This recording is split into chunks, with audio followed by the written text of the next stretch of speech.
Muungamii wa Mauthukumi nyumbani ya Kiusumbi Kana State House Katoo Ole Metito Niwavuthiisya Uneenania ula Uendee wa Kana State House Yithiitwe Iitumia Mbesa Mbingi Uisianisya na budget ila Mbitukithye. Katoo Avikite Mbee wa Nzama ya Maundu ma Nthini Mbungeni Nene Niwaweta Kana State House Yakulitye Inewe Kimanza cha Silingi bilioni 18.3 indi Mbunge ya Manenga bilioni 8.5 na vala wakulya Nzama ino Mbitukithye ilovia ila itialite nthini wa budget ya mauti iyo. Na wakwithi wakwina Uneenania muvyu kwelekela utumi wa ilovia vomani nene ya musumbi Muungamii wa Mauthukumi vomani ino Katoo Ole Metito niwavia ya itheka kana ni kutumikite Kimanza cha Silingi bilioni 17 nthini wa mwaka wa Mauthukumi wa 2025-2026.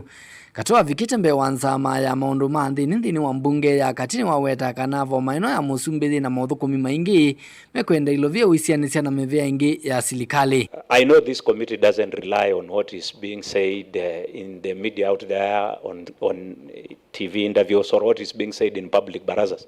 But it's also good to correct those who say that don't make comparisons of administration, make comparison on efficiency. How did you spend what you allocated? State House is actually bigger than even even 3 ministries put together. And the other thing out there is people try to make comparison. How much was spent in the last administration? How much is being spent in State House? And it is not about how much was spent, but how was it spent. Amemba ma Nzama ino maimukomania Katoo na maukuli mavyu maaniki voma ino ya musumbi Yithiitwe Iitumia ilovia Mbingi kavindani kala kwina maumu mami kalile amwe maitetea matambia ma President William Ruto kukomana na nthi vomani isu. How many Kenyans had ever visited State House before President William Ruto? It's an opportunity to visit State House. Even if you are angry, you go eat there one day and you come out with 10,000. There's no problem. I accept that he's the president, and the president is free to do what he wants to do in terms of hosting his people. But my issue is on prudence.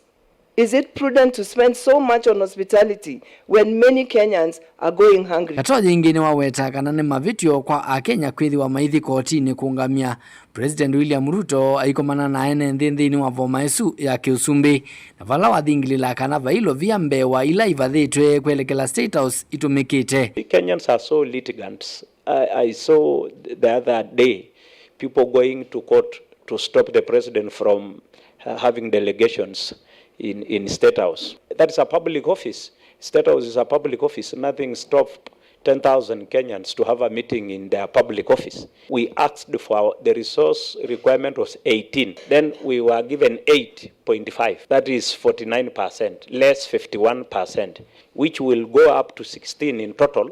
From the beginning of the financial year is 16 of the 18.